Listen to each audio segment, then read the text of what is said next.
felt your mind pulled in a dozen directions the moment you glance at your phone. You wake up to a flashing notification, a gentle ping that quickly becomes an itch you must scratch. Before you know it, 10 minutes of scrolling have turned into an hour of fragmented attention. This is the modern dopamine dilemma. The same neurological mechanism that once inspired our ancestors to seek out meaningful rewards now chains you to fleeting digital gratifications. You stand at the crossroads of endless distraction and the promise of deep accomplishment, and every ping nudges you further away from the latter. You might imagine this as a personal failing, but the truth is more insidious. Dopamine, that powerful neurotransmitter often hailed as the brain's feel-good chemical, evolved to reinforce behaviors that ensured survival. Finding food, seeking companionship, reproducing. For early humans, a burst of dopamine guided them toward a sustenance-rich berry patch or encouraged cooperation in the face of danger. Fast forward to today, and the same reward circuitry has been hijacked by designers of apps and platforms whose sole mission is to keep you hooked.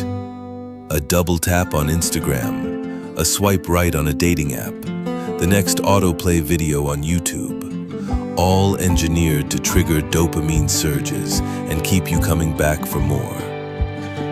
Consider the case of Emily, a mid-level manager juggling remote work, home life, and side projects. She starts her day with a sincere intention to draft a proposal, but the email notification light on her laptop blinks insistently. One quick check turns into 5 into 20. Before long, she's responding to messages that could have waited. By noon, her brain feels tapped out, yet she hasn't written a single sentence of her proposal. Emily's story is not unique. It mirrors the experience of millions who surrender their willpower to a cascade of rapid-fire rewards. You're not inherently weaker or less disciplined than Emily. You're navigating an environment specifically designed to exploit your brain's wiring.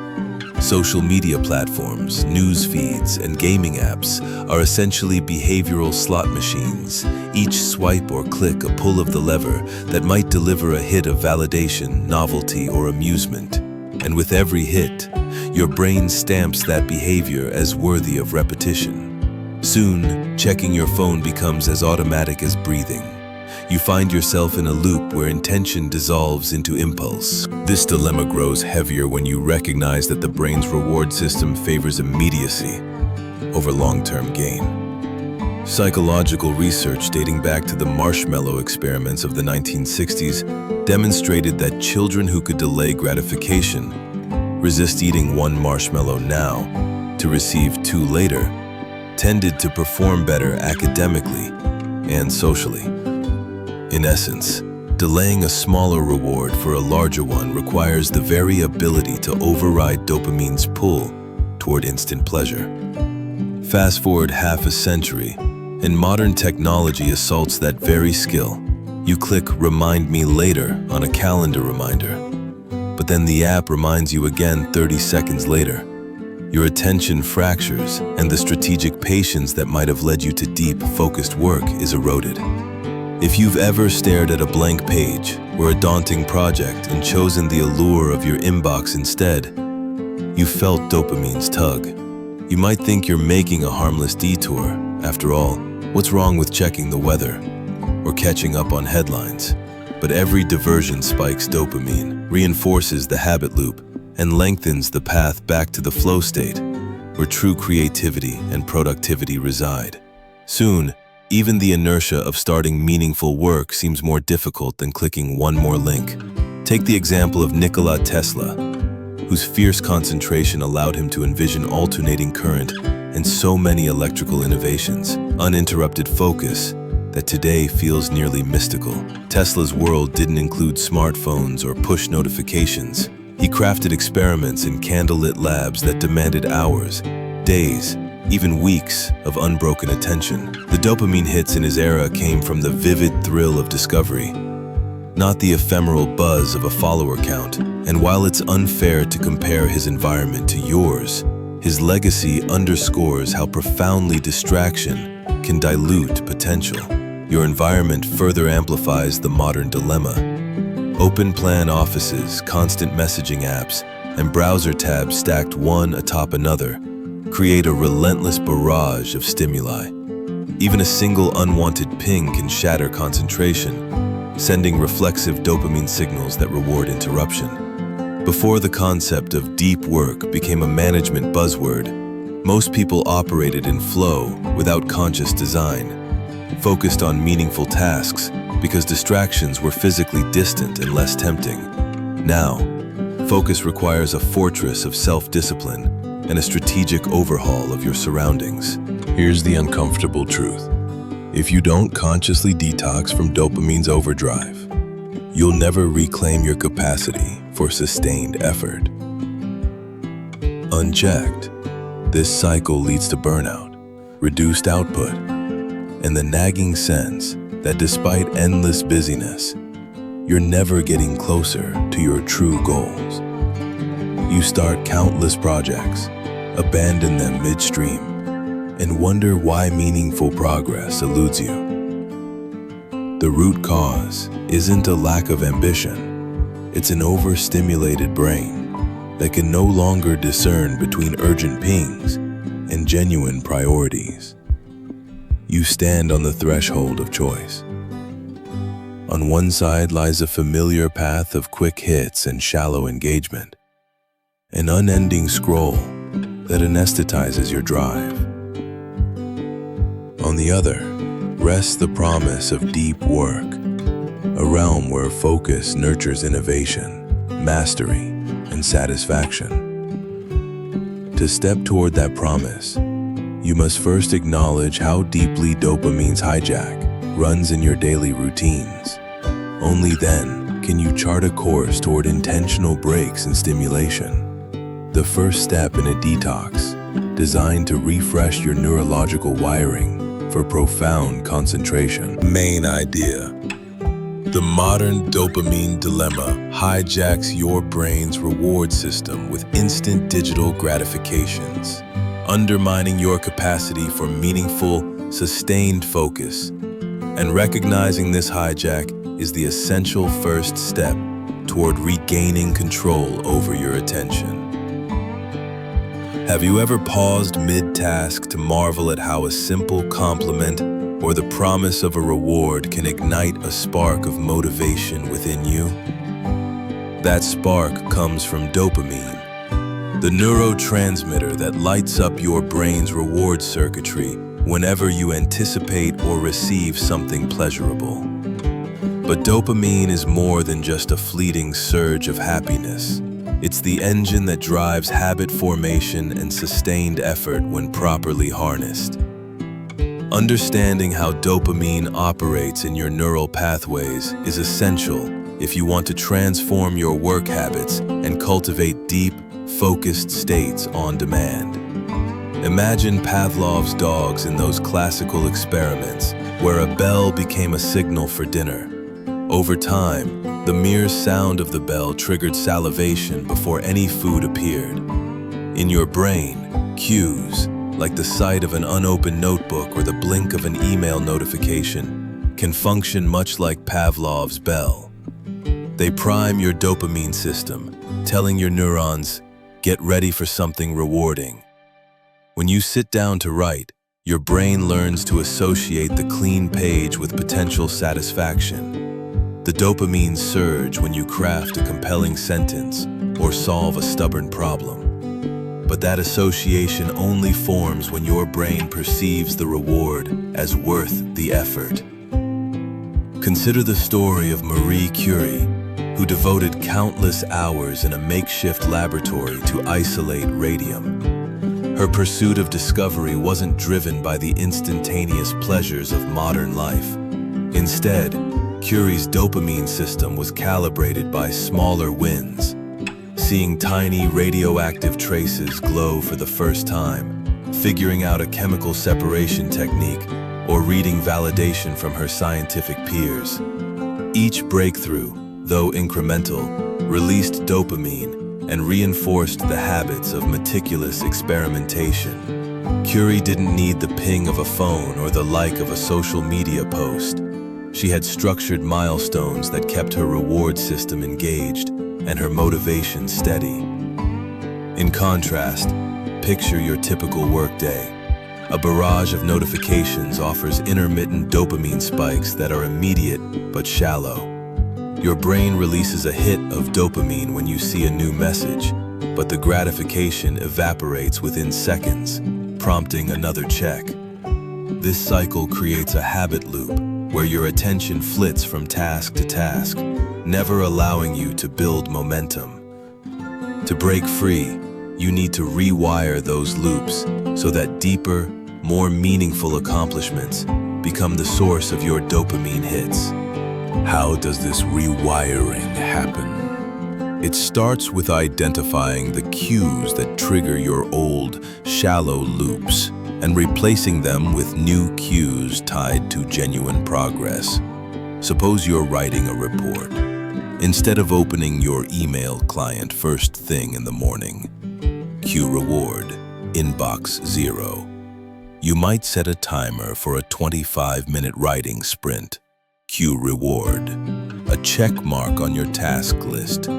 When the timer ends, you celebrate a small victory, perhaps a sip of tea or a 2-minute stretch break that reliably releases dopamine. Over days and weeks, your brain learns to crave the satisfaction of focused effort rather than the fleeting thrill of digital interruptions. This process mirrors what Olympic athletes do when they train for peak performance. Take Usain Bolt, for example. His coaches break down each aspect of his sprint, start stance, acceleration, form, into measurable drills. Completing each drill successfully delivers immediate feedback and a sense of achievement, reinforcing the habit of disciplined practice.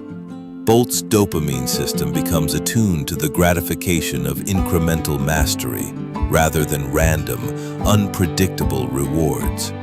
Likewise, by structuring your work into bite-sized, trackable tasks with built-in feedback loops, you turn focus and progress into sources of genuine neurological reward. Yet dopamine's influence goes beyond simple habit loops. It also governs your anticipation of success, propelling you toward long-term goals.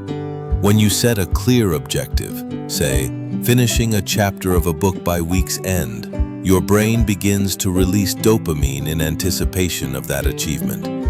This anticipatory dopamine is more potent than the reward itself. It energizes your planning, primes your attention, and sustains your drive over time. You don't rely on reactive bursts of focus. Instead, you cultivate a proactive mindset, where envisioning the end state becomes a self-fulfilling prophecy wired into your neurochemistry. Consider Isaac Newton's time during the Great Plague, when he retreated to his family home at Woolsthorpe Manor. Deprived of formal academic duties, he set ambitious objectives, studying gravity, optics, and calculus, and mapped out his experiments and notebooks meticulously. The anticipation of each experimental result sparked dopamine, fueling his mornings of solitary reflection and calculation. Newton's environment may have been austere, but his internal reward system was finely tuned to the milestones he created. That calibration turned months of isolation into one of the most productive periods in scientific history. To replicate this in your own life, start by defining your major goals and breaking them into clear sub-goals. If you aim to learn a new language, for example, you might set milestones like master 50 new vocabulary words, complete one short story in the target language, or converse with a native speaker for 5 minutes. Each sub-goal, when achieved, triggers a dopamine hit that strengthens your habit loop. Over time, speaking a new language becomes as rewarding as a notification, but with the added benefit of genuine skill acquisition.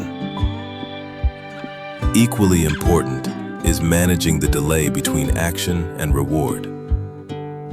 Dopamine is sensitive to timing.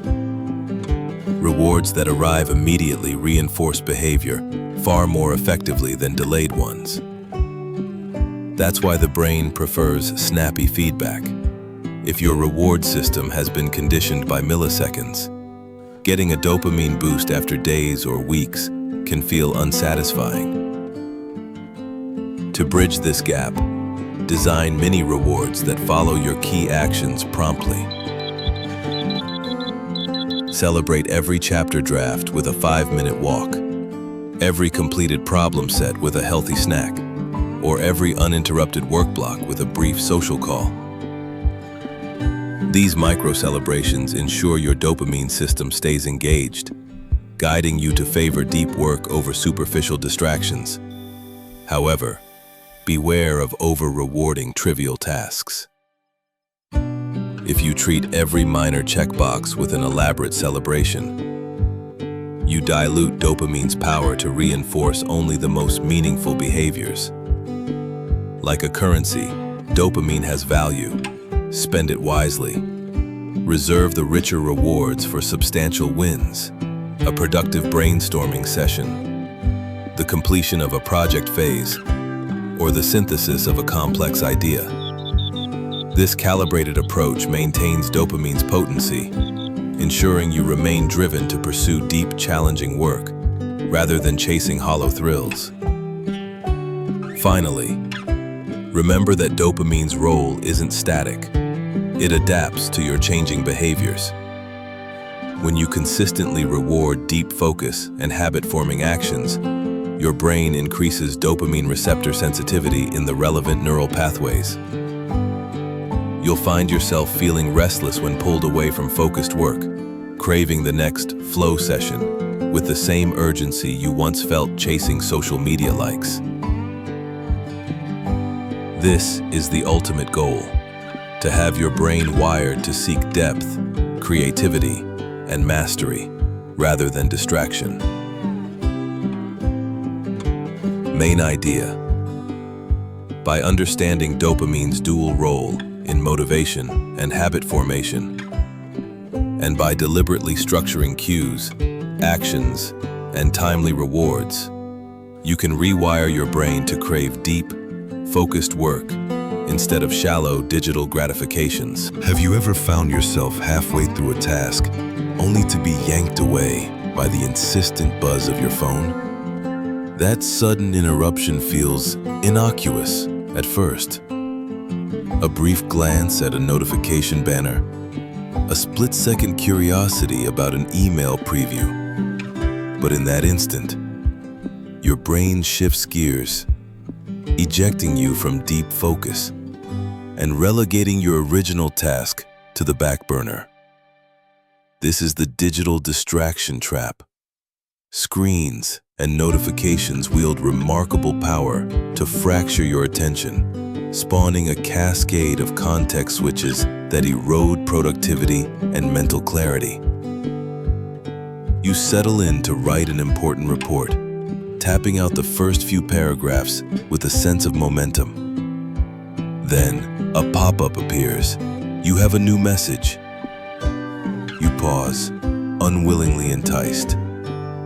In that moment, dopamine signals roar through your neural pathways, rewarding you, even if only fleetingly, for attending to the latest ping. As you respond, you tell yourself it will only take a minute. Yet by the time you return to your report, your working memory is scrambled and the flow you had built is lost.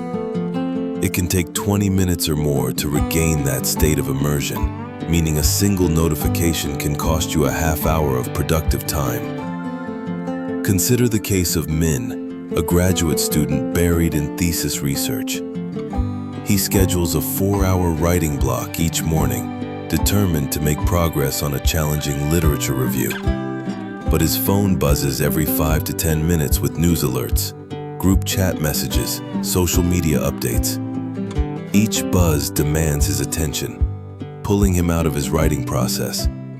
He tells himself he can multitask, answer the chat, then return to writing. In reality, every context switch compounds cognitive load. He loses the thread of his argument, struggles to recall the precise phrasing he was about to type, and experiences mounting frustration. By midday, Min has logged countless phone checks, but only a few hundred words of actual text.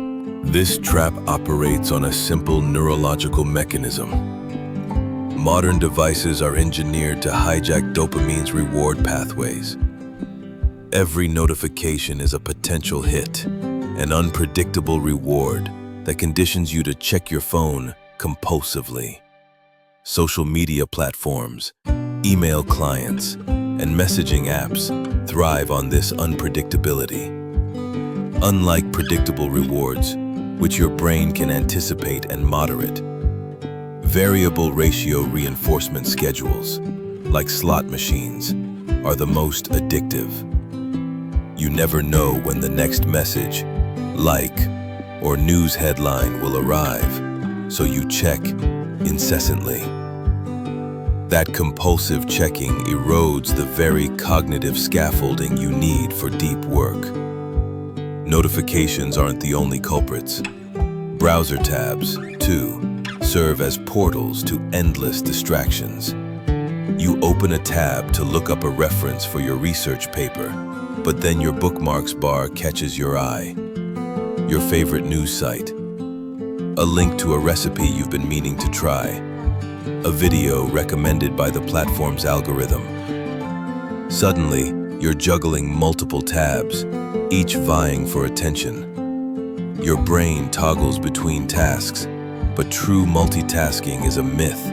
What you're really doing is rapid task switching, which exacts a steep neural toll. Each switch drains cognitive resources, leaving you mentally fatigued and considerably less efficient. Take the example of Lian, a graphic designer working on a tight deadline. She coordinates with clients via email, sources imagery online, and edits designs in specialized software. In theory, her workflow is streamlined. She moves seamlessly between research, design, and client communication. In practice, her browser is a labyrinth of 50 open tabs, each one a potential distraction. A new email arrives, and she abandons her design palette to field questions. An article catches her eye, and she reads it for 10 minutes. Her software project remains in limbo, and the creative thread she was weaving unravels.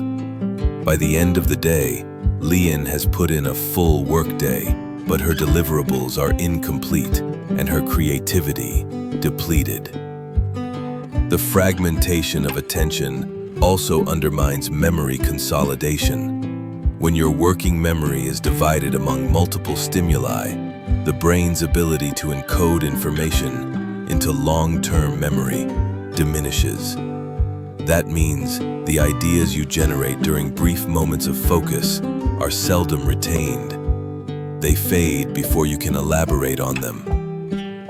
In contrast, uninterrupted stretches of deep work allow for sustained neural engagement, bolstering both creativity and retention. Yet notifications and tab hopping sabotage that very process, scattering your cognitive energy across. Escaping the digital distraction trap requires deliberate intervention.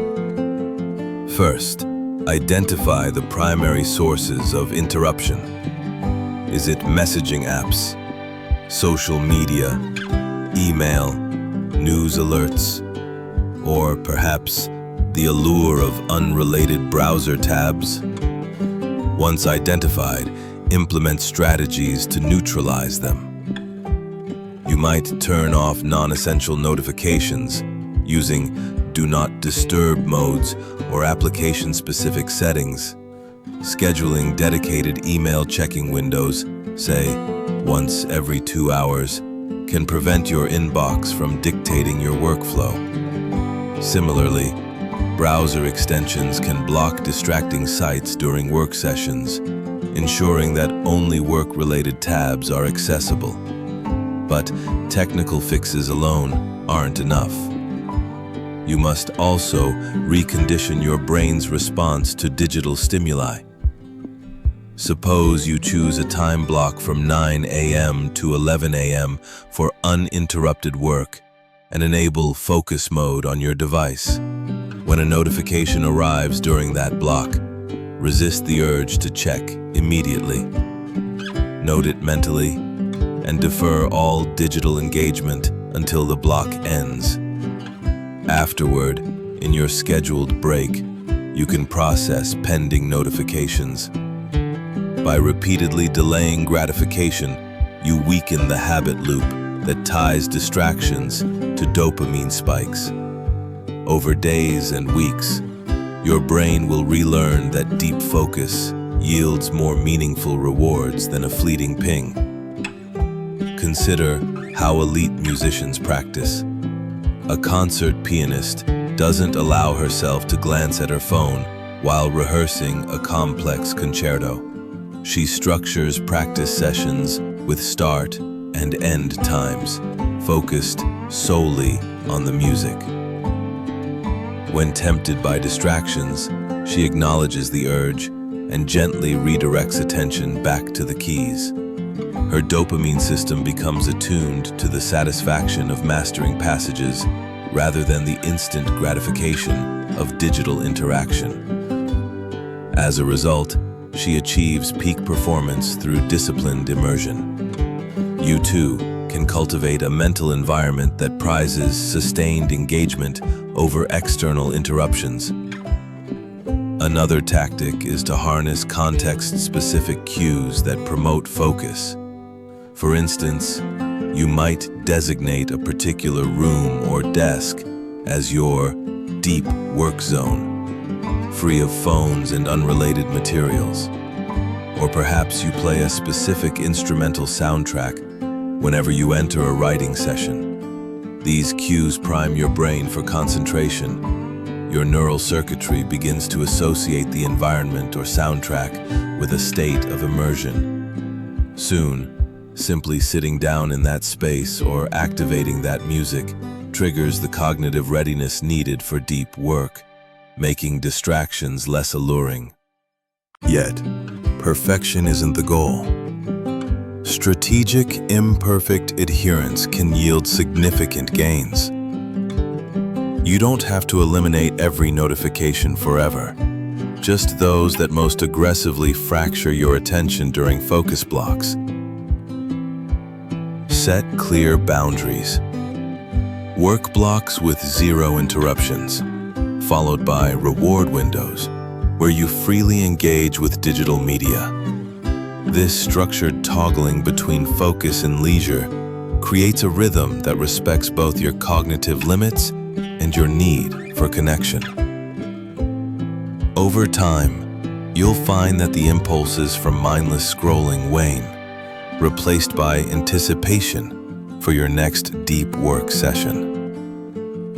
Ultimately, the digital distraction trap is a conflict between two competing reward schedules: the high-frequency, low-value hits of notifications versus the lower-frequency, high-value rewards of deep creativity.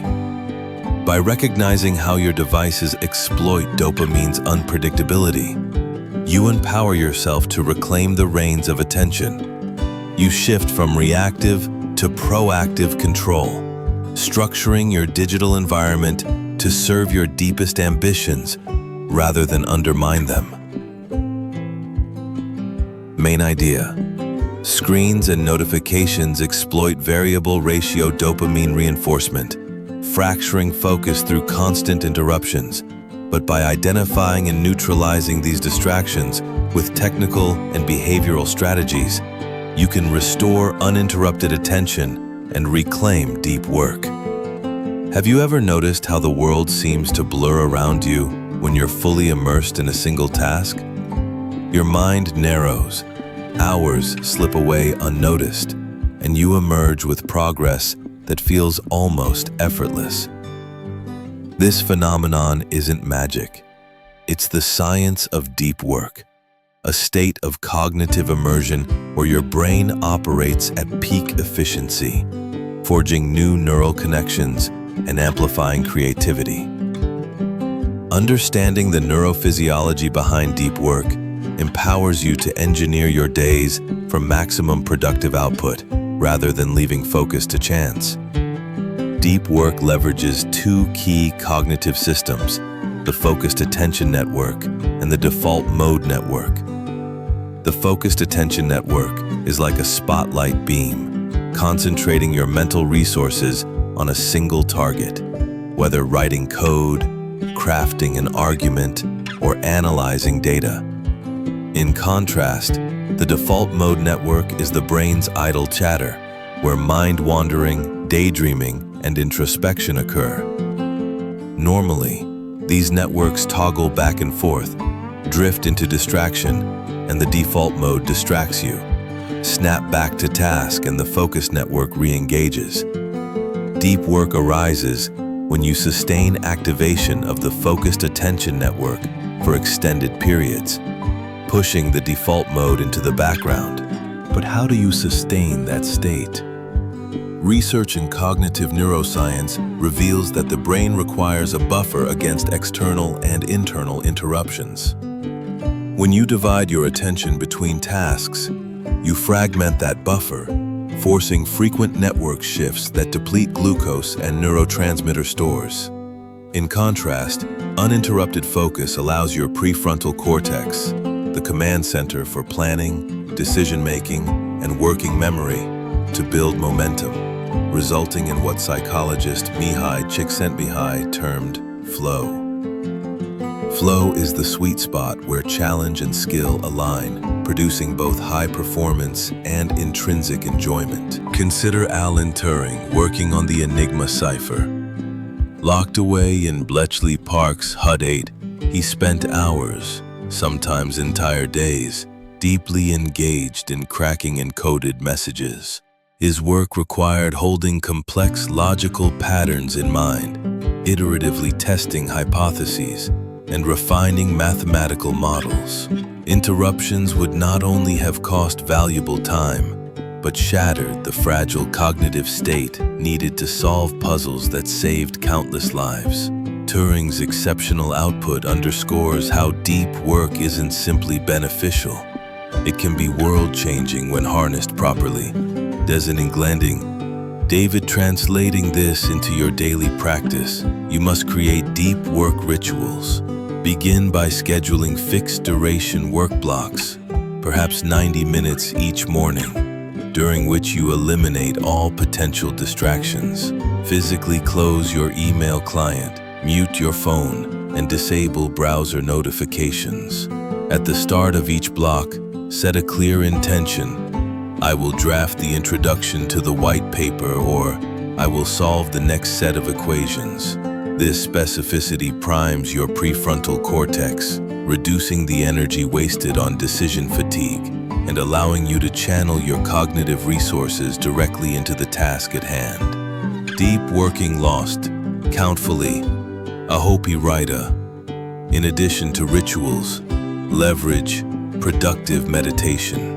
When walking, showering, or performing a repetitive physical activity, engage your mind in sustained problem solving. This technique, pioneered by Bill Gates during his famous Think Weeks, exploits moments that would otherwise be passive. Gates would retreat to a secluded cabin for a 2-week period twice a year, reading through piles of documents and reflecting on strategic challenges.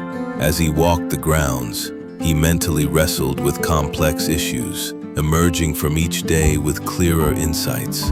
By turning ordinary activities into opportunities for deep thought, you extend your capacity for concentrated work beyond formal sessions. Deep work subside, docked. However, The brain can only sustain deep attention for so long before it needs respite. Studies suggest that peak analytical performance occurs in roughly 90 to 120-minute intervals, after which mental fatigue sets in. To optimize recovery, take short, structured breaks. 5 to 10 minutes of walking, stretching, or simple breathing exercises. These low cognitive load activities allow your focused attention network to rest while keeping your default mode network from triggering aimless daydreaming. When you return, you'll find your capacity for deep work replenished, ready for another sustained bout of immersion. Another critical component is minimizing attention residue. When you jump from one task to another, a portion of your cognitive focus remains stuck on the previous activity, reducing your effectiveness on the new one. For instance, checking a Slack message mid-draft leaves residual concerns about the conversation, making it harder to fully engage with writing. Combat attention residue by batching similar tasks together. Allocate specific times for communication, emails, calls, chat, and separate those from your creative or analytical blocks. Over time, this batching trains your brain to switch less frequently, preserving mental clarity. To reinforce these practices, track your deep work metrics. Keep a journal logging the start and end times of each session, noting interruptions and subjective flow ratings on a scale from 1 to 10. Review your logs weekly to identify patterns. Perhaps you consistently hit peak focus between 10 and 11 a.m., or maybe afternoon distraction spikes after post-lunch drowsiness. Use these insights to refine your schedule. Reserve your cognitive peak hours for the most demanding work, and allocate lower stakes tasks to periods of lower alertness. Consider, too, the role of environmental cues. A dedicated workspace, whether a quiet home office or a corner of a library, signals to your brain that deep work begins upon entry. Over time, even the act of sitting at your desk or opening your notebook triggers the focused attention network. Complement this with sensory cues. Perhaps a specific instrumental playlist or a subtle scent like peppermint oil to enhance alertness. These consistent cues reduce the energy required to initiate deep work, smoothing the transition from scattered to centered thought. Finally, guard against deep work envy, the tendency to overvalue uninterrupted time and neglect the necessity of downtime. High performers from Leonardo da Vinci to Toni Morrison recognized that restful activities, walking, meditation, reading fiction, nourish creativity and prevent burnout. Incorporate leisurely pursuits deliberately. Schedule reading breaks, creative hobbies, and social interactions. These periods of low-stakes engagement feed the default mode network, promoting subconscious idea incubation that later enriches your focused sessions. Main idea: the science of deep work reveals that sustained cognitive immersion, properly ritualized and balanced with rest, amplifies creativity and productivity. By structuring your environment, rituals, and metrics around prolonged focus blocks, you harness your brain's highest performing state. Have you ever wondered why? The very chemical that propels you toward accomplishment can also shove you off course in the blink of an eye. Dopamine is both the accelerator and the handbrake of your brain's reward system, a paradox that can either fuel your pursuit of mastery or derail your best intentions. To harness deep work, you need to understand dopamine's double role, how it incentivizes effort when aligned with meaningful progress, and how it hijacks focus when tethered to shallow gratifications. Imagine you're sprinting toward a finish line that keeps moving. Every time you reach for your goals, completing a project milestone, or mastering a complex skill, you get a hit of dopamine that feels like a surge of triumph. That burst of motivation spurs you onward, urging you to conquer the next challenge. Yet, if you've conditioned your brain to seek quick hits, social media notifications, news updates, email pings, those same neural pathways reward you for distraction. Suddenly, that dopamine-driven momentum veers off, and you find yourself chasing low-value stimuli instead of high-impact achievements. To see this in action, consider Thomas Edison's legendary experimentation with light bulb filaments. Edison tested thousands of materials: platinum, carbonized bamboo, even human hair in search of a filament that glowed steadily without burning out. After each trial, a tiny glow or extended burn time delivered a rush of satisfaction, proof that progress was possible. That dopamine reward reinforced his persistence, fueling long days in the lab. But imagine if Edison had been tethered to an environment of constant instant rewards. A ping for every filament tested, a notification for every step logged. The unpredictability of those external hits might have fragmented his concentration, turning methodical experimentation into chaotic context switching. In your own work, dopamine functions much the same way. When you set a clear, challenging goal, perhaps drafting a proposal or coding a complex algorithm, you prime your brain for the deeper rewards that come with tangible progress. As you see paragraphs form or lines of code compile successfully, dopamine provides a sense of gratification that cements the habit loop. Cue your planned work session. Action, focused effort, reward, dopamine burst. Over time, your brain learns to crave the process itself, making deep work your default drive state. Yet dopamine's darker side lurks in those fleeting diversions that promise immediate pleasure. Think of the last time you took a 10-minute break that stretched into half an hour. You picked up your phone to check a message and ended up scrolling through feeds of cat videos, headline news, and memes.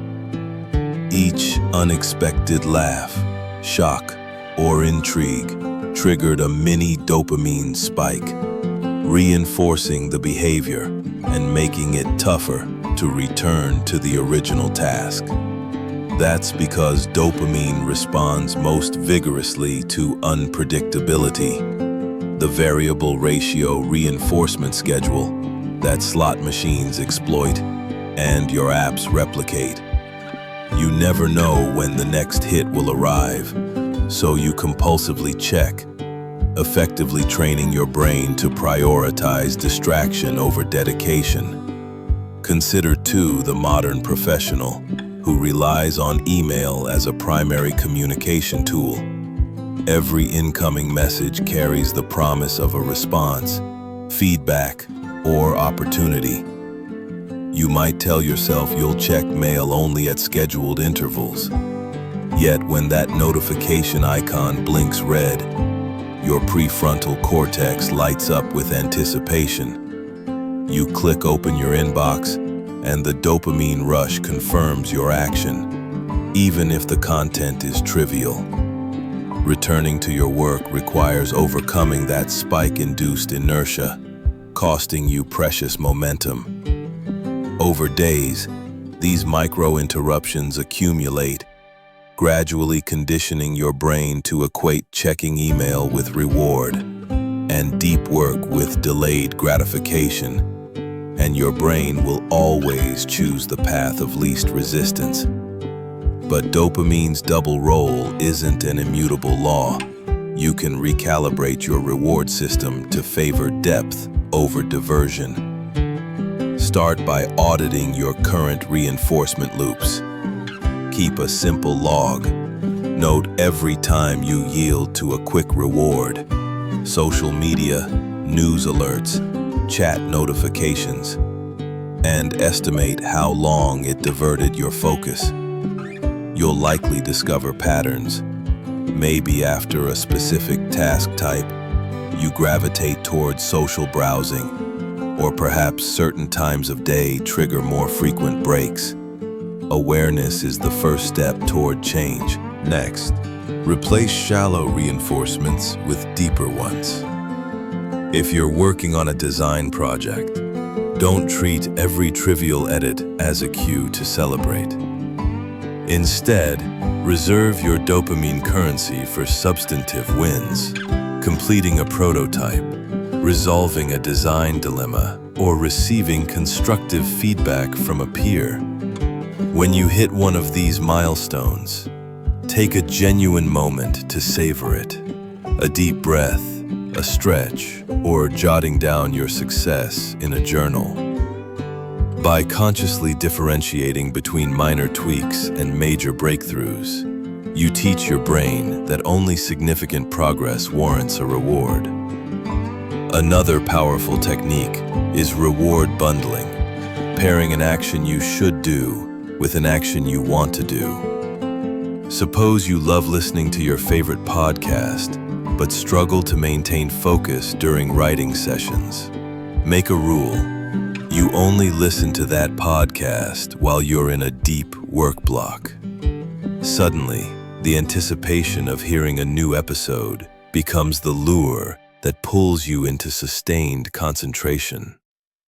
Dopamine now aligns with your writing goal, rather than propping up distraction. Historical figures tapped into similar principles. Take Benjamin Franklin, whose morning and evening routines, reflected in his 13 Virtues Journal, paired daily self-assessments with a sense of progress. Franklin would chart each of his virtues at day's end, scoring himself on temperance, industry, and other aspirational traits. That structured reflection generated a dopamine boost from self-improvement, not from external pings. Over years, this virtuous habit loop helped transform Franklin into a polymath, inventor, statesman, and writer. Yet, don't fall into the trap of under-rewarding yourself. Dopamine floods too little, and you risk burnout and disillusionment. Too much, and you dilute its potency. Aim for a Goldilocks zone. Calibrate your rewards so they're neither trivial nor so grand they come too infrequently. For example, if you allocate 2-hour deep work blocks, you might follow each block with a 10-minute walk or a favorite cup of tea, enough to release dopamine, but brief enough to keep your brain craving the next session. Finally, remember that dopamine-driven circuits adapt. When you consistently withhold shallow rewards and reinforce deep work, your brain begins to rewire its receptor sensitivity. Distractions lose their allure. The mere sight of your workspace or the sound of your timer cue your reward network to prime for focus. You'll feel a restless tug when you deviate from deep work, yearning instead for the satisfaction of undistracted productivity. That shift signals that you've mastered dopamine's double role, transforming it from a fickle... Have you ever noticed the tension you feel when diving into a challenging task, only to succumb to the nagging voice that nudges you toward comfort? That friction is resistance, the internal force that opposes any effort requiring effort or discomfort. Overcoming resistance is not about brute willpower. It's about creating routines and mindsets that turn initial discomfort into a gateway for lasting focus. Resistance often manifests as subtle hesitation. You open your notebook, then pause to check the time. You launch your coding environment, then drift to your inbox, just to make sure nothing urgent popped up. These hesitations leverage dopamine's bias towards certainty and ease. Your brain craves the small, immediate relief of a notification rather than the ambiguous challenge of deep work. To break this cycle, you must normalize the discomfort of starting and reward yourself for simply showing up. Consider Beethoven composing his symphonies. He faced blank pages and immense artistic expectations every morning. Yet he sat at his piano, regardless of inspiration, establishing a ritual. Work sessions at the same hour, a structured environment, and no exit until a predetermined milestone. Perhaps one theme drafted, or a page completed. This ritual reframed initiation as non-negotiable. The mere act of sitting down produced enough dopamine anticipation to override resistance. In your own life, begin by defining a tiny starter action for each deep work block. Something so small, it's hard to resist. If you need to write, set yourself to open the document and write a single sentence. If you need to research, commit to reading one paragraph. The minimal threshold reduces the friction barrier. Once you've initiated the task, momentum often carries you forward. Celebrate that first sentence or paragraph with a micro reward, a deep breath, a stretch, a quick visual tally of progress. Over time, starting becomes associated with this minor victory, and resistance weakens its grip. Another strategy is time boxing. Allocate a brief, fixed window, say 5 to 10 minutes, during which you commit to the task at hand. Tell yourself, I only need to work for 5 minutes. When the timer starts, your brain responds to the finite commitment with less anxiety. Often, that initial window expands naturally as you gain flow. If not, at least you've honored your minimum commitment and earned a small achievement, reinforcing the habit. Resistance also thrives on ambiguity. Vague goals like work on project leave too much room for the mind to wander. Instead, establish clear. You can further dismantle resistance by scheduling pre-work rituals. Before each deep work block, engage in a brief, consistent routine. Breathing exercises, a cup of green tea, or a 2-minute stretch. These rituals prime your brain, signaling that focus time is imminent. The familiarity of the routine triggers anticipation, while the slight physical or sensory change helps dislodge you from procrastination inertia. Resistance doesn't vanish overnight. It diminishes through repetition and adaptation. Track your initiation success over weeks. Note how often you start within your intended timer, how long you continue past the first 5 minutes, and how you feel afterward. Celebrate improvements, no matter how small, and adjust strategies when you hit plateaus. This iterative approach strengthens your resolve and conditions your mind to treat discomfort as a precursor to productive achievement. Finally, remember that resistance can serve a purpose. It signals growth areas and highlights tasks that require skill development or deeper learning. When you face acute resistance, pause and ask yourself, what am I avoiding? Often, the answer reveals a gap in knowledge or confidence. Addressing that gap through targeted learning or seeking feedback reduces future resistance and sharpens your capacity for deep work. Main idea: resistance is the brain's automatic defense against discomfort. But by establishing micro-actions, clear intentions, and ritualized starts, you can reframe initiation as a small victory and progressively weaken resistance's hold on your focus. Have you noticed how a cluttered workspace leaves your mind equally disordered? making every task feel like wading through mental fog. Your environment exerts a powerful pull on your attention. Objects, sounds, and digital signals become distractions or enablers. To foster deep work, you must optimize both physical and digital spaces so they support rather than sabotage your concentration. Begin with your physical surroundings. Identify and remove non-essential items from your desk. Phones, unrelated papers, decorative knickknacks that compete for visual attention.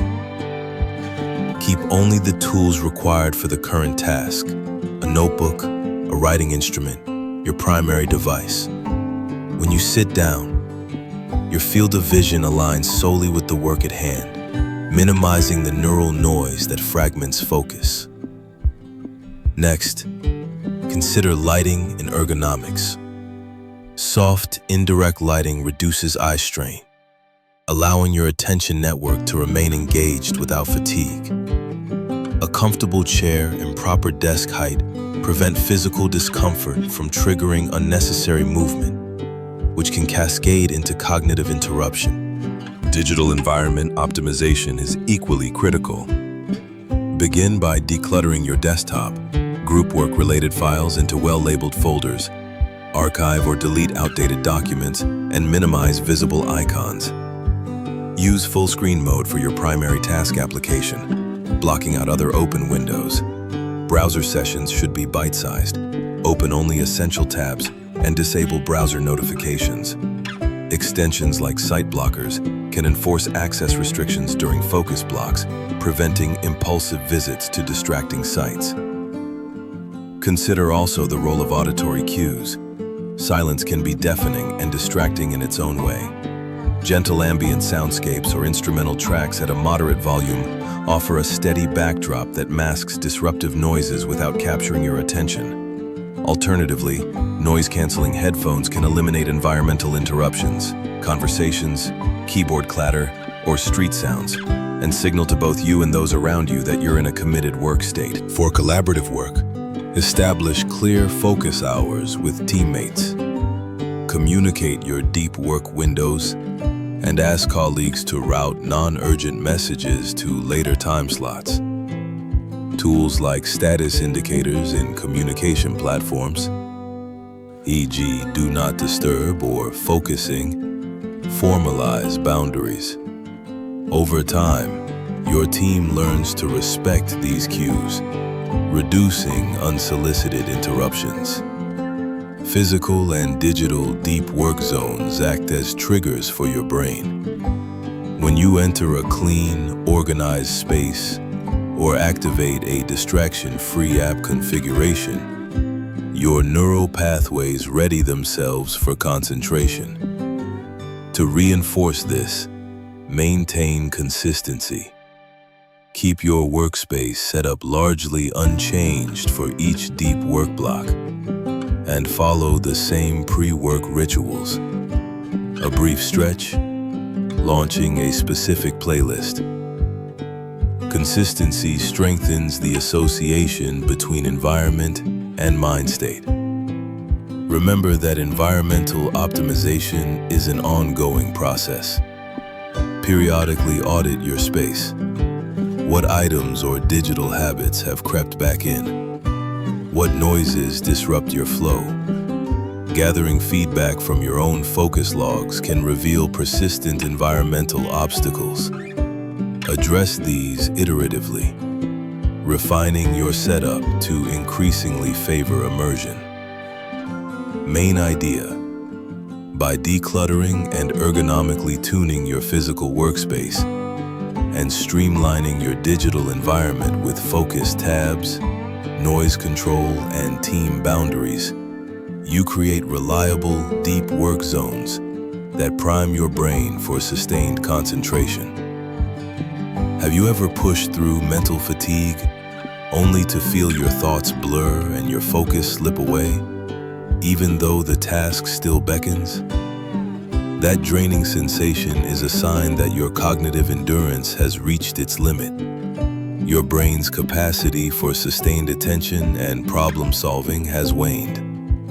But just as athletes train their muscles to run farther and lift heavier, you can condition your mind to maintain intense concentration for longer spans. Developing cognitive endurance involves incremental challenges, purposeful rest, and reflective adjustments that collectively expand your brain's stamina for deep work. Imagine a chess grandmaster preparing for a championship match. Magnus Carlsen doesn't rely solely on innate talent. He systematically increases his mental resilience by playing marathon training sessions, sometimes lasting 6 hours, against a variety of opponents. As each hour passes, his mental clarity ebbs, making accurate calculation harder, yet he persists, learning to recognize when fatigue clouds his judgment and practicing techniques to recalibrate his focus. Over time, sessions that once felt interminable become manageable, and he enters competition to emulate this approach. Begin by scheduling deep work sessions that modestly exceed your current comfort zone. If you reliably sustain focus for 1 hour, commit to 70 or 75 minutes in the next session. Use a timer to track elapsed time and resist the temptation to peek at notifications or check the clock. When fatigue sets in, your mind wanders, your eyes glaze. Acknowledge the signal without surrendering.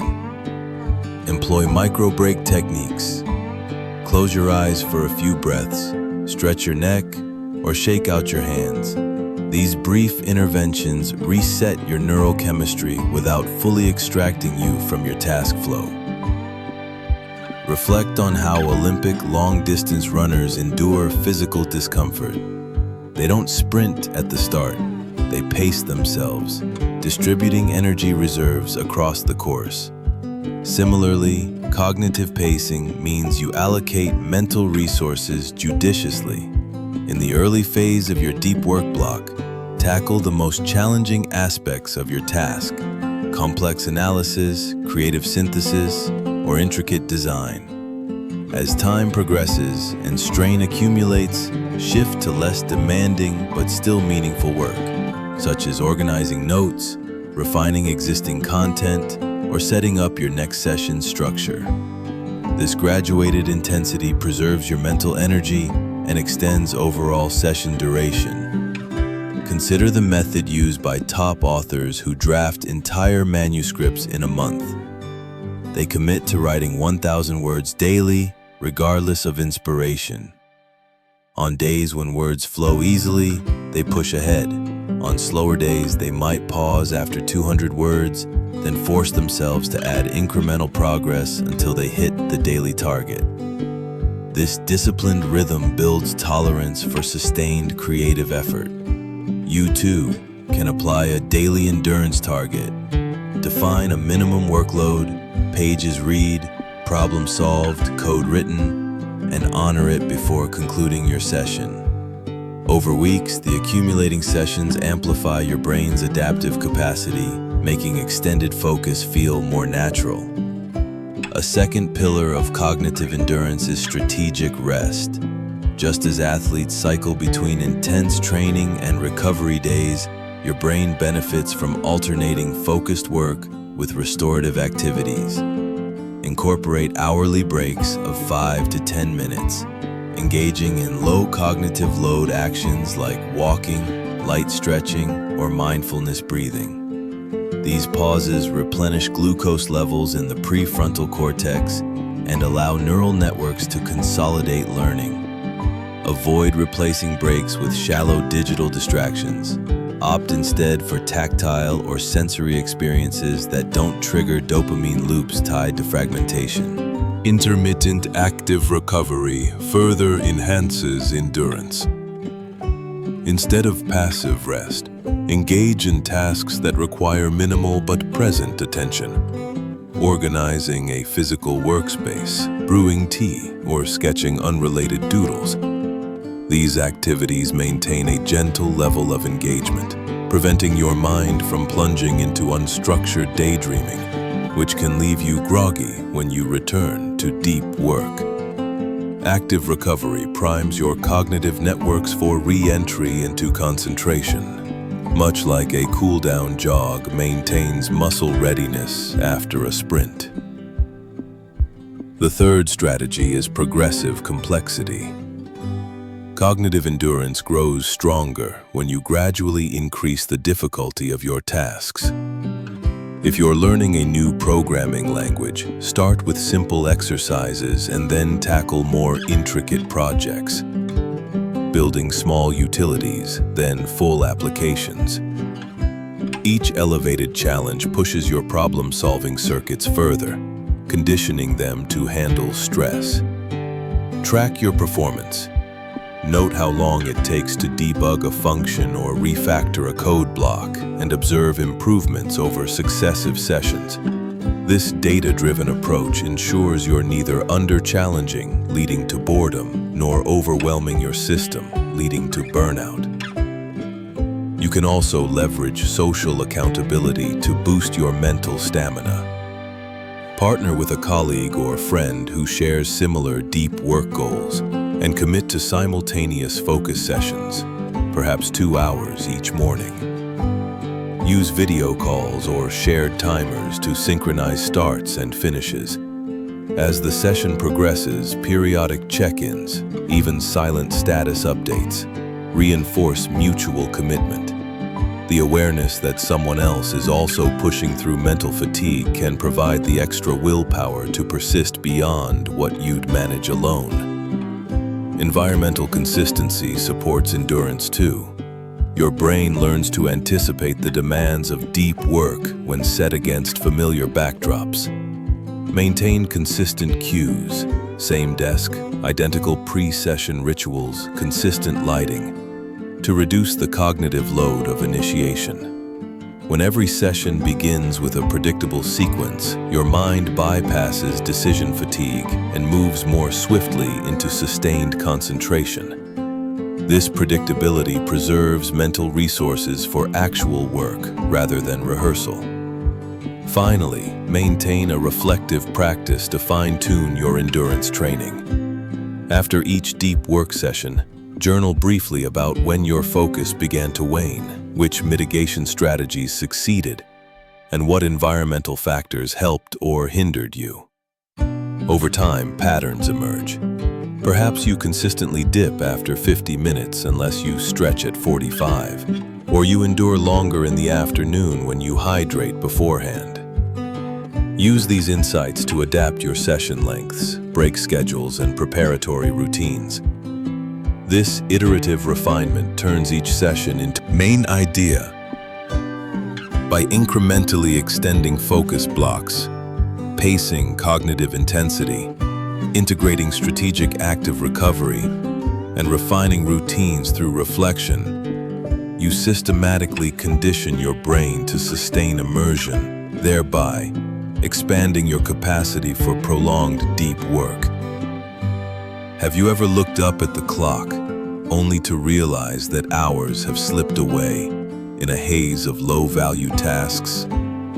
Time blindness, your brain's tendency to lose track of time when distracted, robs you of the very resource deep work depends upon. But you can reclaim your time by structuring your day into intentional time containers, where each block serves a clear, singular purpose.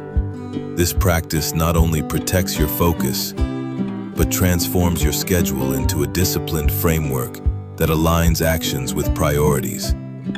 Begin by auditing how you currently spend your hours. Track your activities for a full day, noting every task, interruption, and idle moment, no matter how trivial it seems. You might be surprised to find that meetings, email triage, or spontaneous chats occupy more of your calendar than you realized. With this data in hand, categorize each activity as high value, deep work, strategic planning, mid-value, administrative tasks, brief check-ins, or low value, social media, casual browsing. Recognizing where your time dissipates is the first step toward redirecting it. Next, implement time boxing. Allocate fixed duration blocks. For example, a 2-hour deep work session in the morning, followed by a 30-minute administrative window. Then a 1-hour collaborative block. Assign each block a single focus. During your deep work container, you address only your most cognitively demanding tasks. During administrative time, you handle emails, scheduling, and routine follow-ups. By limiting context switches, you reduce attention residue and ensure your mental energy remains aligned with the task at hand. Consider how Elon Musk manages his schedule by breaking each day into 5-minute slots. While most people wouldn't need that level of granularity, the principle holds. When time is treated as a finite container, every minute carries weight. For you, perhaps shorter, purposeful slots, such as 15-minute check-ins, can curb the temptation to let small tasks overrun deeper commitments. The key is explicit boundaries. When a block ends, you transition fully to the next focus area, resisting the urge to bleed over into adjacent slots. Another tactic is batching similar tasks. Group-related activities, phone calls, email responses, document reviews, into a single container rather than scattering them throughout the day. Batching leverages cognitive momentum. Once your brain is tuned to a task type, you ride that wave for its entire block, rather than paying the cost of reorientation each time you switch contexts. Over time, batching shrinks the cumulative overhead of small tasks, freeing more concentrated time for deep work. Time containers aren't just about work. They also safeguard breaks and rest. Schedule explicit downtime, whether a 15-minute walk after lunch or an hour of reading in the evening. These recovery containers are non-negotiable. They replenish your focus reserves and inoculate you against burnout. Treat them with the same respect you give to work blocks. Honor their start and end times, and avoid letting work seep into recovery windows. Leverage tools to reinforce your containers. Digital calendars with color-coded events, timers that display countdowns, and status indicators on communication platforms can all signal which container you're currently inhabiting. If you're in a Do Not Disturb block, set your status accordingly across Slack, Teams, or email. These visual cues maintain accountability. They remind you and inform others that you've committed to a singular focus. Consider, too, the power of rituals at container transitions. When one block ends, perform a brief ritual. Stand and stretch. Take 3 deep breaths or refill your glass. This physical cue marks the mental shift, helping your brain reset before the next container begins. Rituals reduce transition friction and preserve the integrity of each time box. To ensure consistency, reflect weekly on how well your containers held. Did any blocks consistently overrun? Were some intervals too long or too short? Adjust the duration and sequencing of your containers based on these insights. Perhaps your analytical work thrives in 90-minute blocks, while creative thinking benefits from 45-minute bursts. Tailoring your container design to your cognitive rhythms maximizes your ability to reclaim time for what matters. Main idea.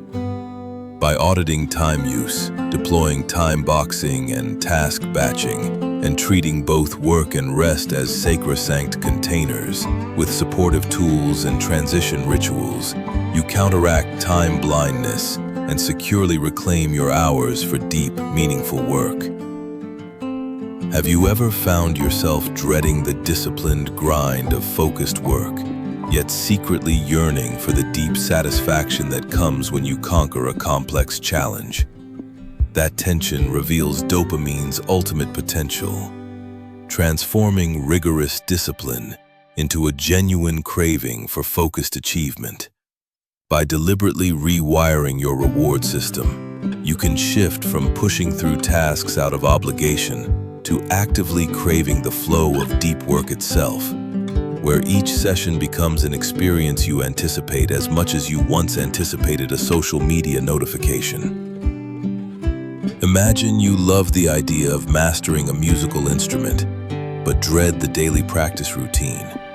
To rewire your brain, you might pair the discipline of practice with a source of pleasure you normally reserve for leisure. Suppose you only allow yourself to listen to your favorite instrumental album while practicing scales and arpeggios. The moment you sit at the piano bench, your brain knows that sweet melodies await, and that anticipation primes dopamine release before you even touch a key. As you practice, your reward network begins to associate disciplined focus with the emotional high of your favorite music, making it harder to resist the call of deep engagement. This technique, known as reward bundling, can be adapted to any domain. If coding challenges invigorate you but you seldom feel motivated to open your IDE, designate a special audiobook or podcast you allow only during coding sprints. Over time, the act of opening your code editor triggers the anticipation of the bundled reward, and your brain begins craving the focus session itself. The workout community does this when they only play their best gym playlists during exercise. Music cues the dopamine response, transforming a routine workout into a stimulating ritual. Yet reward bundling must be managed wisely. Just as you calibrated mini rewards in earlier steps, reserve the most potent bundles for truly high-value sessions.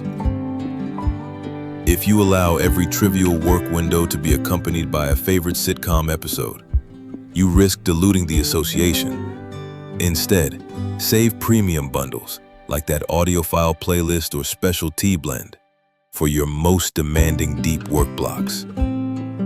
This selective bundling keeps the anticipation potent and your craving for focus alive. Consider how elite athletes use performance rituals. Before each match, a tennis champion might don a particular wristband or lace their shoes in a unique pattern. These sensory cues, tightly linked to competition, prime dopamine release and sharpen concentration. In your own routine, create rituals that bundle discipline with anticipation. A specific pre-session stretch sequence, applying a scented balm, or brewing a treasured cup of coffee only during your highest stakes work period. These rituals become Pavlovian triggers that entice you into deep work and make you look forward to the session. To further deepen the craving, incorporate reflective celebration after each completed block. Rather than jumping immediately into the next task or a social media check, take a moment to record your achievement in a focus journal. Note what you accomplished, how you felt, and any key insights. This post-session reflection prolongs the dopamine surge, reinforcing the value of your disciplined effort. You create a feedback loop. Anticipation leads into focus, which yields accomplishment, which then extends the reward through mindful acknowledgement. Historical innovators tapped into similar principles. Consider how Marie Curie used small celebratory rituals, sometimes as simple as marking a breakthrough datum in her lab notebook, to punctuate hours of meticulous experimentation. Those minor acknowledgments drove her to return repeatedly to the bench, sustaining her remarkable productivity.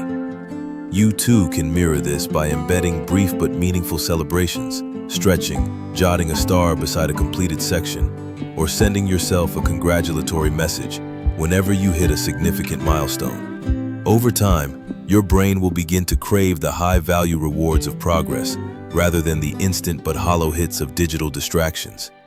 You'll find yourself looking forward to the structured rhythm of your day. The pre-work ritual, the flow of focused effort, the reflective celebration, and the anticipation of the next session. Deep work becomes not a chore, but the most enticing activity on your schedule. However, beware of over-conditioning. As with any form of training, balance is key.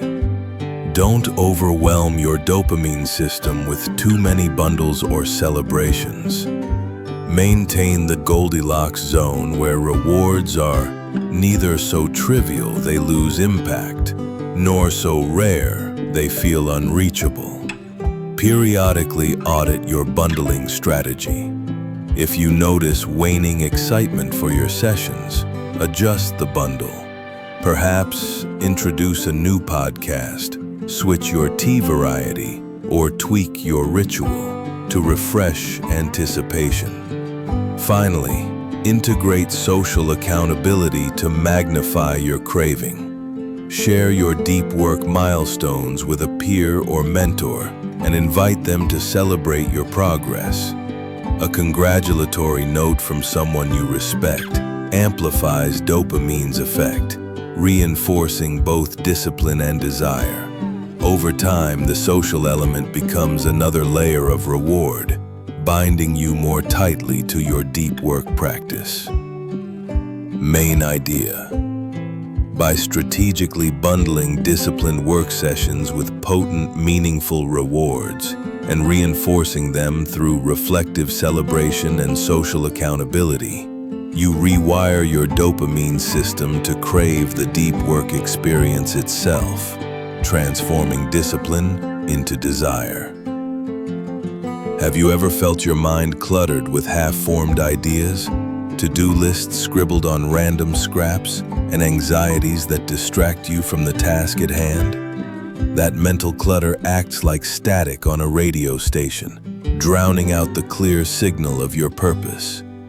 To achieve sustained deep work, you must regularly clear this cognitive debris, detox your mind, so your full attention can channel into meaningful tasks. Begin with a brain dump. At the start of each deep work day, grab a notebook or an empty document and write down every thought, idea, worry, or task swirling in your head. Don't censor or organize, simply unload. This process offloads working memory onto paper, freeing your prefrontal cortex from juggling multiple fragments at once. As you release each item, you create mental white space, allowing sharper focus on the task you've chosen. Next, categorize your brain dump items. Group them into actionable tasks, reference items, and somatic concerns, feelings, or physiological needs. Move actionable tasks into your task management system. File reference items in labeled folders and address somatic concerns immediately. Drink water, take a stretch break, or note anxiety triggers for later reflection. This tripartite sorting ensures nothing gets lost, and your mind knows each concern has a proper home. Once you've cleared and categorized, perform a brief, mindful reset. Close your eyes for 5 breaths, focusing solely on the sensation of air moving in and out. This simple meditation resets your neural pathways, reducing residual stress from the dumping exercise and signaling your brain that clutter removal is complete. When you open your eyes, your cognitive canvas is pristine, ready for concentrated work. Consider the practice of professional athletes who visualize their performance before competition. By mentally rehearsing every motion and outcome, they clear doubts and internal chatter, priming their focus for action. Similarly, after your brain dump and reset, visualize the specific deep work outcome you intend. See yourself composing that report, coding that function, or designing that prototype flawlessly. This guided imagery locks in your intention and enhances neural readiness. Throughout your work session, maintain periodic mini-dumps. When a distracting thought surfaces, a reminder of an unrelated task or an emotional concern, pause for a moment, jot it down in a designated later section, then return instantly to your primary focus. This humble note-taking prevents mental derailment by assuring your brain the thought won't vanish. It's safely stored for subsequent attention. Managing digital clutter is equally vital. Use a single clutter file on your computer desktop to absorb unexpected downloads, screenshots, or notes. At the end of each day, process this file. Move documents to organized directories, clear unneeded items, and synchronize your digital space with your brain-clearing practice. A tidy desktop mirrors a tidy mind, reinforcing distraction-free work. Another effective tool is journaling for insight. Spend 5 minutes after each deep session writing about what you learned, what challenges arose, and how you overcame them. This reflection cements new neural pathways and prevents insights from evaporating. Over weeks, you build a cumulative repository of strategies and breakthroughs, fueling future deep work with proven methods. Physical rituals also aid mental clarity. Some creators use a focus object, a simple item like a stone or a small figure that they place on their desk at session start and pick up at session end. Handling the object becomes a tactile cue for clearing residue thoughts and transitioning between focused work and break time. The repeated motion reinforces the separation of mental spaces. Finally, integrate scheduled worry sessions. Allocate a brief, fixed period, say 10 minutes each afternoon, solely for addressing anxieties and planning for future tasks. By constraining worry to its own container, you prevent it from infiltrating your deep work zones. When a concern arises outside that window, simply note it for the worry session, trusting you'll address it later. Main idea: regularly dumping and categorizing thoughts, performing mindful resets, and using physical and digital decluttering rituals clear mental static, ensuring your mind remains focused and primed for uninterrupted deep work.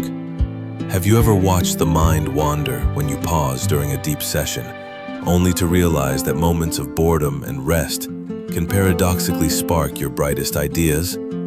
Embracing boredom and incorporating strategic breaks aren't signs of weakness. They're essential catalysts for creative rejuvenation and long-term focus stamina. By intentionally dialing down stimulation and leaning into brief respites, you unlock your brain's innate capacity to incubate insights and sustain deep work over extended periods. Consider the experience of J.K. Rowling, who famously pondered the concept of Hogwarts during solitary train rides and long walks. Without external stimulation, her mind drifted into imaginative realms, weaving characters and plot lines that later crystallized into her best-selling novels. Those periods of apparent idleness were fertile ground. Boredom forced her brain to generate its own compelling narratives, priming her creativity for focused writing sessions. To harness this, structure your workday to include both short and extended breaks. After each 60 to 90-minute deep work block, step away entirely for 10-15 minutes. During this time, don't check your phone or open your laptop. Instead, practice active rest. Take a walk, stretch, or engage in a simple physical task like washing dishes or tidying your workspace. These activities occupy minimal cognitive load, yet they keep your brain lightly engaged, preventing downtime from slipping into mindless digital browsing. Longer breaks, such as a midday meal or a mid-afternoon coffee, should follow similar principles. Choose activities that are nourishing yet undemanding mentally. Savor a healthy snack without screens. Chat with a colleague about non-work topics, or read a few pages of fiction. These interludes reset your cognitive networks, allowing the focused attention system to recover while your default mode network consolidates memories and forges unexpected connections. Embracing intentional boredom also means resisting the urge to fill every moment with input. Try scheduling boredom slots, brief windows where you allow your mind to wander without any tasks. You might start with 2 5-minute slots daily, gradually increasing as you grow comfortable. During these slots, simply sit quietly, letting thoughts surface. You may find flashes of inspiration, novel solutions to work challenges, or fresh ideas for upcoming projects that wouldn't emerge under constant stimulation. Incorporate tech Sabbaths into your routine. Designated hours or full days when you disconnect from all non-essential digital devices. Historical figures like Leonardo da Vinci spent extended retreats in nature, studying birds and anatomy away from urban clamor. Their focused observations and mental solitude led to some of the Renaissance's greatest breakthroughs. You don't need to journey far. Even a half-day retreat to a quiet park or a screen-free evening at home can invigorate your neural circuits, making your next deep work session more potent. Strategic rest also involves micro-rest within sessions. When you feel diminishing returns, words feel forced, errors multiply, or your mind drifts, pause for 30 seconds of eye closure. Feel the tension drain from your shoulders. Take 3 deep breaths, then return.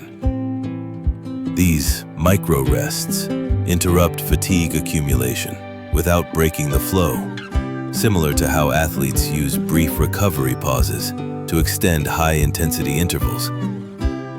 Finally, track how different rest activities affect your performance.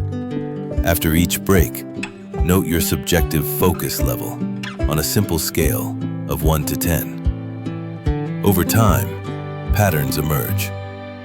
Perhaps a brisk walk on cool air restores your alertness more than scrolling social media, or a short meditation provides a deeper reset than a coffee break. Use these insights to tailor your rest strategies, ensuring each pause serves as a springboard rather than a sidetrack. Main idea: embracing boredom through scheduled mind wandering, integrating active and extended breaks, and practicing tech Sabbaths refreshes your cognitive systems, sparking creativity and sustaining deep work endurance over the long haul. Have you ever struggled to maintain purposeful engagement when every task seems equally demanding, leaving you drained rather than energized? Intentional focus power isn't just about hunkering down and powering through. It's about directing your attention with precision toward the right tasks at the right time, harnessing techniques that cultivate laser-like concentration. By mastering deliberate focus strategies, you transform scattered effort into a potent force that drives meaningful progress every single day. Imagine you're an archaeologist, meticulously brushing away centuries of sediment to reveal an ancient artifact. Your hands move with deliberate care. Every stroke is purposeful, informed by years of training. You don't sweep your brush haphazardly across the site. You follow a methodical pattern, ensuring nothing valuable is overlooked. In deep work, you become the archaeologist of your own attention, uncovering insights hidden beneath layers of distraction. To begin, establish a clear focus intention before each session. Instead of vaguely deciding to work on Project X, articulate a specific outcome. I will outline the 3 key arguments for my presentation's 3rd slide. This level of clarity primes your prefrontal cortex, reducing the cognitive friction of deciding what to tackle next. When you sit down with that precise intention, your brain immediately aligns its resources toward that single objective, boosting both efficiency and satisfaction once the task is complete. Another powerful technique is the 2-minute visualization. Before you start, close your eyes for 90 seconds and vividly imagine yourself completing the focus intention. Picture the exact steps you'll take, the screen you'll engage with, or the words forming on the page. Feel the sense of accomplishment and the ease of flow. This mental rehearsal activates the same neural pathways as actual performance, warming up your brain for the work ahead and increasing the likelihood of sustained immersion. Consider the story of Olympic swimmer Michael Phelps, who visualized each component of his races, dive, stroke, turn, finish, in detail before ever stepping onto the starting blocks. By rehearsing in his mind, he ingrained optimal movement patterns and prepared his focus for the exact challenges he'd face in competition. You can apply this mental practice to your tasks. Whether drafting an email, solving a math problem, or conducting a design review, mentally walk through each step to sharpen your intention and silence competing impulses. In addition to intention setting, employ focus anchors to tether your attention. A focus anchor is a simple physical or sensory cue you pair with deep engagement, such as placing a small object on your desk, wearing noise-canceling headphones, or playing an instrumental track at a low volume. Whenever the anchor is present, your brain learns to associate it with immersive work. Over time, simply touching the object or donning the headphones triggers an automatic shift into focused mode, reducing the startup friction that often delays productive sessions. One contemporary example comes from software developer Sarah, who struggled with morning distractions. She introduced a ritual. Before coding, she toggles on her Deep Focus playlist, a 30-minute instrumental mix, and slides a smooth river stone from her left hand to her right. The combination of familiar music and tactile movement signals to her mind that it's time to code, not check email.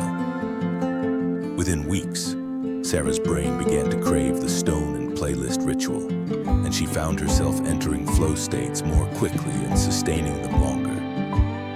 Next, practice chunked attention intervals.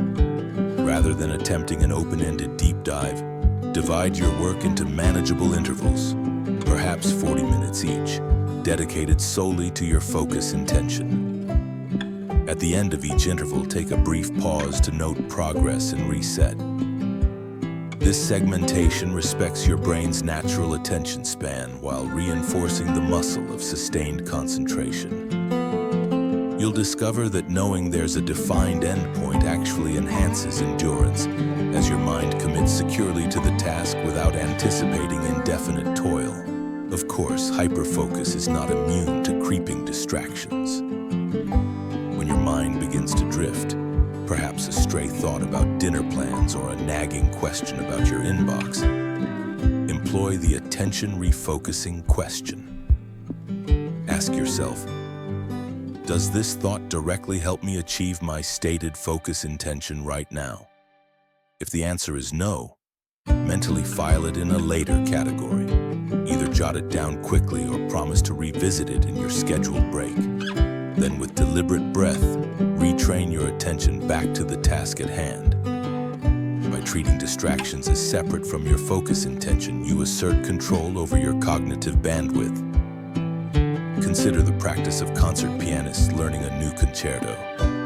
They frequently hit rough patches, challenging passages that tempt them to glance at sheet music, adjust posture, or break flow. Expert instructors teach them to acknowledge the discomfort of difficulty and silently cue. Play from measure 24 to 32, hands together. By reciting the specific segment and shutting out all other thoughts, pianists rebuild their attention span and overcome obstacles. You can mimic this by naming the precise subtask when you falter, revise paragraph 2's argument, and ignoring everything else until that micro goal is met. For tasks requiring both creativity and analysis, switch between divergent and convergent thinking phases. During divergent phases, brainstorming or ideation, you allow free-flowing exploration without self-criticism. You might sketch mind maps, jot bullet points, or speak ideas aloud. Once you've generated a wealth of possibilities, you transition to convergent phases, refining, selecting, and elaborating. You establish separate focus intentions for each phase, ensuring your brain doesn't switch context midstream. This deliberate toggling preserves deep engagement in both generative and evaluative modes. Historical luminaries employed similar tactics. Charles Darwin maintained 2 work sittings each day, a morning session for focused writing and analysis, and an afternoon for reading and note-taking. He structured his time so that one cognitive style followed another, avoiding mixed-mode fatigue. By compartmentalizing divergent and convergent tasks, Darwin achieved prodigious output, culminating in classics like On the Origin of Species. You too can sequence your tasks to align with your mental rhythms, perhaps tackling creative ideation when you're mentally fresh and analytical synthesis when you need lower stakes concentration. Finally, cultivate a focus decay checkpoint toward the end of each session. As you near the end of your chunked interval, reflect. Have I fulfilled my focus intention? Am I maintaining purposeful attention, or am I drifting? If you notice waning precision, introduce a micro adjustment, sharpen the intention, shorten the next interval, or switch subtask.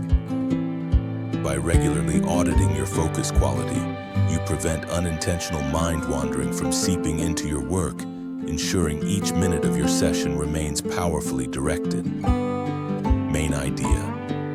Intentional focus power emerges when you set precise intentions. Use mental rehearsal and sensory anchors. Segment attention into defined intervals and deploy conscious refocusing strategies, transforming scattered effort into purposeful, high-impact engagement. Have you ever wondered why small, seemingly insignificant actions repeated daily can yield monumental transformations over time? Consistency is the hidden engine driving the compound effect, a principle stating that tiny, smart choices make a remarkable difference when practiced relentlessly. By weaving rituals and resilient habits into your routine, you harness the power of steady progress, ensuring that each deep work session builds upon the last and propels you toward mastery. Imagine a snowball rolling down a hillside, gathering more snow and momentum as it descends. At first, its size and speed are barely noticeable. You might even doubt that a small sphere of snow could ever become an avalanche. Yet, as it continues its track, every rotation collects new layers, accelerating its growth. Your habits mirror this process. Each day you commit to focused work. However brief or modest, you accumulate neurological and behavioral compound gains that exponentially amplify your capabilities. To activate this compound effect, start by designing simple, sustainable rituals around your deep work practice. A ritual is a sequence of behaviors you perform identically each time you enter focus mode. It could be as straightforward as brewing a cup of herbal tea, adjusting your chair, and playing a specific instrumental track before you begin. These repeated actions serve as neural cues, signaling to your brain that it's time for deep engagement. Over days and weeks, the association between your ritual and focused state strengthens, reducing decision fatigue and ensuring a smooth transition into concentration. Consider how legendary writer Haruki Murakami maintains his prolific output. Each morning at 4 a.m., he writes for 5 to 6 hours, followed by a 10-kilometer run and an evening swim. This unwavering routine, regardless of external circumstances, creates an unbreakable rhythm that fuels both his creativity and stamina. While you needn't adopt such an austere schedule, the principle remains. Establishing a consistent practice anchors your deep work sessions so firmly that your brain begins to expect and prepare for them automatically. Consistency also breeds resilience. When unexpected obstacles arise, a heavy workload, personal distractions, or travel, you've already cemented the habit of deep work so deeply that you continue practicing in some form. For instance, if you can't access your full workspace, you might still engage in productive meditation during a commute or write in a notebook during a layover. Because your rituals are portable and ingrained, you maintain the upward momentum of the compound effect, preventing disruptions from derailing your progress. Critical to building these robust habits is starting small. Selecting an ambitious habit from day one often leads to burnout and discouragement. Instead, choose a minimal viable habit, a small, non-negotiable action that takes no more than 2 minutes. If your goal is 1 hour of focused writing, begin by writing 2 sentences. That's it. When you perform this mini action consistently, every day at the same time, you establish the identity of deep worker in your mind. As James Clear outlines in Atomic Habits, this identity-based approach fosters intrinsic motivation. You don't merely want to write, you become someone who writes daily. Once the tiny habit is locked in, scale gradually. Increase your writing target to 1 paragraph, then 1 page, and so on. Each incremental bump leverages the compound effect. Small gains accumulate, building confidence and capacity until your deep work sessions feel effortless.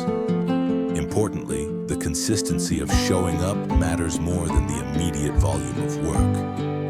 A 2-sentence habit every day for a year trumps sporadic 4-hour marathons that you abandon after a week. To reinforce consistency, track your habit streaks visually. Use a calendar app or physical habit tracker to mark each day you complete your deep work ritual. The visual chain of X's or color fills acts as a motivational amplifier. You're driven not to break the chain. Renowned comedian Jerry Seinfeld famously used this "don't break the chain" technique to write jokes daily, ultimately transforming his consistent micro-habits into major career milestones. Equally important is planning for inevitable setbacks. Even the most disciplined individuals miss a day, travel, illness, or emergencies occur. When you falter, avoid self-criticism or all-or-nothing thinking. Instead, view a missed day as an anomaly and immediately resume your ritual the next scheduled session. Maintain an attitude of never miss twice. This resilience cushion prevents one slip from triggering a downward spiral, preserving the integrity of your habit and the ongoing compound gains. Rituals also benefit from periodic refinement. As your capacity grows, adjust your pre-session routine to support deeper focus.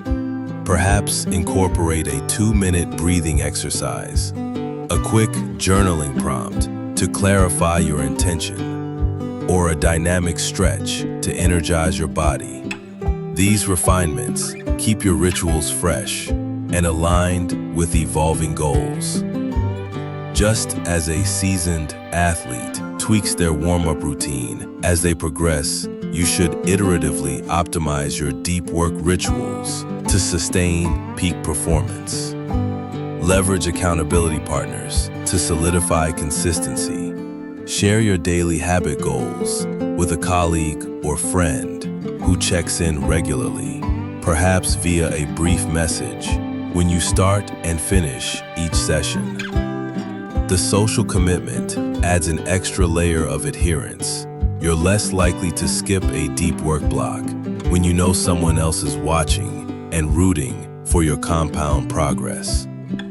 Studies in behavioral psychology confirm that social reinforcement significantly increases habit adoption and durability. Over time, the ripple effects of consistent deep work extend beyond your individual performance. As you accumulate expertise and deliver results, you build credibility and open opportunities for advanced responsibilities, collaborations, and leadership roles. The compound effect thus multiplies not only your skill, but your impact. What begins as a 2-minute habit can ultimately culminate in groundbreaking research, best-selling books, or transformative products. Main idea: through small, sustainable rituals, incremental habit scaling, visual tracking, resilience planning, and social accountability. Have you ever wondered what it takes to keep deep work alive as a lifelong practice, rather than a fleeting experiment you abandon once the novelty fades? Sustainable deep work demands a guiding vision, a personalized roadmap that integrates all the strategies you've honed into a coherent, evolving system. By establishing ongoing metrics, adaptive goals, and periodic resets, you transform deep work from an occasional sprint into a durable lifestyle that continually elevates your performance and fulfillment. To begin, craft your deep work manifesto, a brief one-page statement outlining your overarching purpose, core practices, and success indicators. Frame it as a personal covenant. I commit to a minimum of X focused hours per week, measured through session logs and progress journals. I will review my practice monthly and adjust based on insights and emerging priorities. This manifesto provides clarity of intent, anchoring your deep work practice in a higher order why that sustains motivation through inevitable ups and downs. Next, implement a layered metrics system. At the foundation, log each deep work session's start and end times, interruptions, and subjective focus ratings. At the mid-level, track weekly aggregates, total deep work hours, average session length, and highest focus ratings. At the strategic level, monitor tangible outputs tied to your goals, pages written, problems solved, prototypes developed, or creative concepts generated. This multi-tiered approach links the hours you invest with concrete outcomes, ensuring your practice isn't just about time spent, but about real impact. Consider how NASA mission teams conduct mission reviews. They don't solely measure hours of flight time. They assess milestone completions, system health, and scientific returns. Similarly, your deep work review should evaluate both your cognitive discipline and the fruits it yields. Schedule a quarterly deep work audit.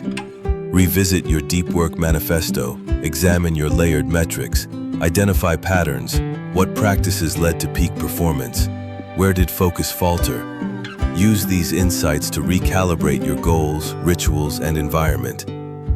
Sustainability also requires adapting to life's changing demands. Personal crises, career shifts, and evolving responsibilities will inevitably alter your capacity for deep work. Anticipate these fluctuations by planning intensity cycles. Define periods of heightened output, such as launching a product or writing a book, and align your deepest work blocks accordingly. Between intensity cycles, enter maintenance mode. Reduce deep work hours but preserve key rituals and tracking to maintain continuity. This cyclical rhythm prevents burnout and allows rejuvenation while protecting progress. Your social ecosystem plays a critical role. Surround yourself with peers who respect and model deep work ethos, a deep work guild. This might include mentors, collaborators, or accountability partners who share your commitment to concentration and craftsmanship.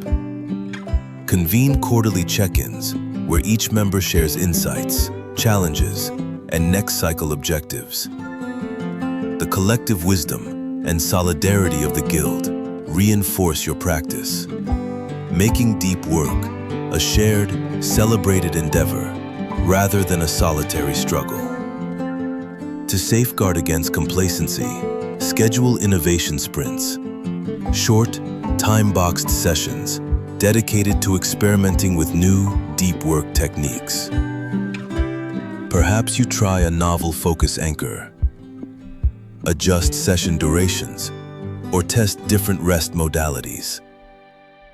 Treat these sprints as R&D for your mind, capturing discoveries in your session journal. By iterating practices intentionally, you avoid stagnation and continuously refine your system, ensuring it remains finely tuned to your evolving needs. Recognize the importance of resource replenishment. Even the most committed deep worker needs periodic retreats to recharge foundational energy reserves. Plan annual digital detox retreats, weekend getaways without screens, where you reflect on long-term vision, read widely, and engage in restorative activities like hiking or meditation. These immersive breaks not only rejuvenate your cognitive capacity, but spark fresh perspectives that invigorate subsequent deep work cycles. Consider, too, the role of teaching and mentorship, sharing your deep work journey, whether through a blog, workshop, or mentoring, catalyzes your own growth. Explaining concepts to others challenges you to articulate your practices with clarity and honesty, revealing hidden assumptions and areas for improvement. Moreover, the act of mentorship fosters a sense of responsibility to model the behaviors you advocate, reinforcing your own commitment to the deep work path. Finally, embed reflective gratitude into your practice. After each session, note one thing you appreciate about having reclaimed focused time, perhaps a breakthrough insight, the pleasure of uninterrupted creativity, or simply the calm clarity you experienced. Over months, this gratitude log becomes a testament to the value deep work brings to your life, strengthening your devotion to sustaining the practice through all seasons.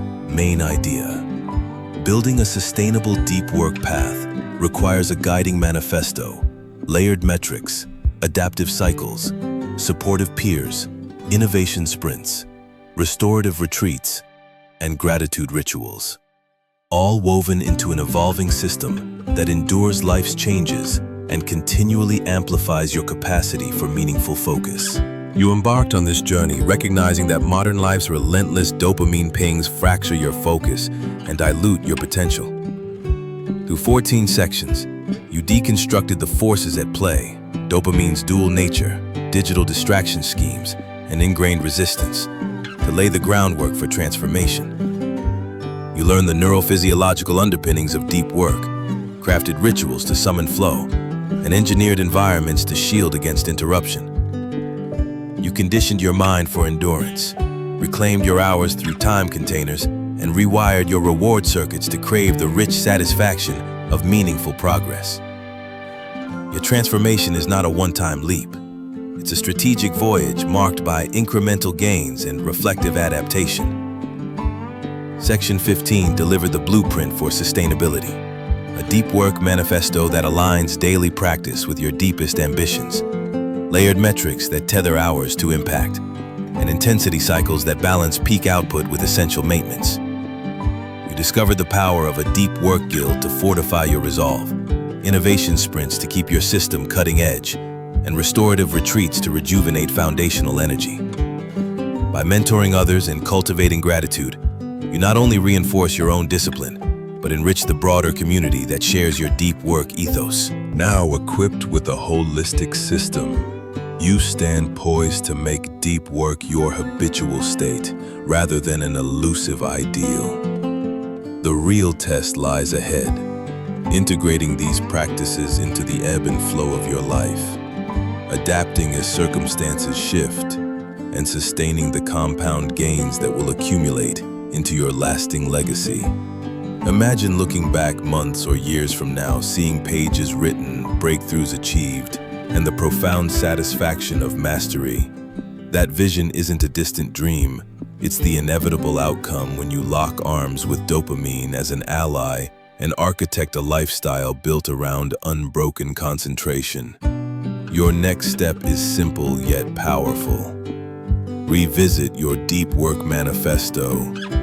Recommit to your weekly deep work hours and share your plan with a trusted accountability partner. Then pick up your ritual cue, whether it's that river stone, the instrumental playlist, or the scent of fresh tea, and begin another focused session. With each deliberate moment of attention, you reinforce the neural and behavioral pathways that define your deep work identity. Over time, the mechanisms you've learned will operate beneath conscious thought, guiding you seamlessly into flow whenever opportunity arises. Deep work is more than a productivity hack. It's a declaration of what you value most, a testament to your capacity for presence and purpose. By mastering these principles, you claim ownership over your attention, amplify your creative power, and unlock the profound fulfillment that comes from building something of true substance. The path ahead will demand perseverance, but you now possess both the map and the compass. Embrace the journey and let every session draw you closer to the person you were always meant to become.